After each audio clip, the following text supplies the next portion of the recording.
और आइए अब सीधा रुख कर रहे हैं, अरविंद केजरीवाल इस वक्त कर रहे हैं प्रेस कॉन्फ्रेंस। आइए देखते हैं। बीजेपी में आम आदमी पार्टी का 5 में से 1 एमएलए छोड़ के गया बीजेपी में। इन 5 सीटों पे जो कांग्रेस के छोड़ के गए थे, पिछले साल चुनाव हुए थे, 5 की 5 सीट कांग्रेस हार गई और बीजेपी के पास चली गई।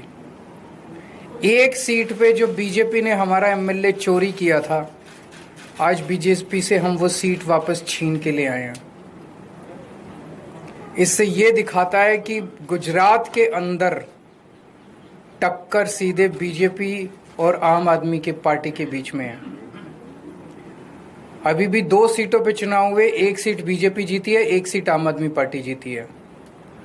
और ये दोनों जगह चुनाव कांग्रेस और बीजेपी मिलके लड़े हैं। अब कांग्रेस का स्टेटस सभी राज्यों के अंदर एक ही रह गया है, बीजेपी के हाथ की कठपुतली बनके बीजेपी को जिताने की कोशिश करना। विसावदर के अंदर जिस तरह से कांग्रेस ने, दिल्ली के अंदर सबने देखा जिस तरह से कांग्रेस ने बीजेपी की मदद की, विसावदर के अंदर जिस तरह से कांग्रेस ने बीजेपी को जिताने के लिए पूरी एड़ी चोटी का पसीना लगा दिया। पूरी की पूरी कांग्रेस की लीडरशिप, टॉप लीडरशिप जो है वो बीजेपी की जेब में बैठी है, बीजेपी के हाथ की कठपुतली है। एक कांग्रेस का आम कार्यकर्ता बीजेपी को हराना चाहता है, एक कांग्रेस का लोकल लीडर आप बीजेपी को हराना चाहता है, लेकिन कांग्रेस की टॉप लीडरशिप वो देखता है कि वो सारी की सारी बीजेपी की गोद में बैठी है, बीजेपी की हाथ की कठपुतली है, बीजेपी की जेब में है। तो आज मैं इस मंच के माध्यम से कांग्रेस के आम कार्यकर्ताओं को भी कहना चाहता हूं कि कांग्रेस से उम्मीद मत करना कि वो कभी भी बीजेपी को हराएगी। उनकी बहुत कोजी रिलेशनशिप है टॉप पे। केवल और केवल आम आदमी पार्टी पूरे तन मन धन से इस देश को और राज्यों को बीजेपी से बचाने की कोशिश कर रही है। जो अच्छे कार्यकर्ता है कांग्रेस के, वो सब छोड़ के आम आदमी पार्टी में आ जाओ।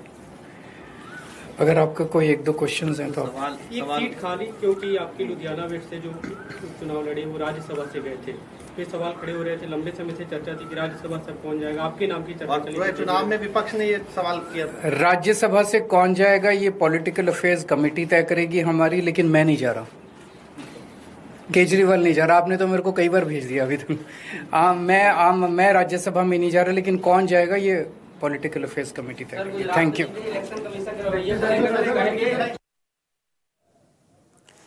तो देखिए, अब यहाँ पर उन्होंने ये बात तो क्लियर कर दी है कि मैं राज्यसभा नहीं जा रहा हूं। हालांकि उनके राज्यसभा जाने की अटकलें लगातार काफी तेज होती नजर आ रही थी, लेकिन ये अरविंद केजरीवाल ने इस प्रेस कॉन्फ्रेंस के जरिए जब उनसे सवाल पूछा गया इस बाबत, तो ये तो क्लियर कर दिया है कि वो राज्यसभा नहीं जा रहे हैं। हालांकि कौन राज्यसभा जाएगा वो पार्लियामेंट्री अफेयर्स कमेटी है पार्टी की, वो डिसाइड करेगी। लेकिन इस बीच कांग्रेस को जमकर आड़े हाथों लिया।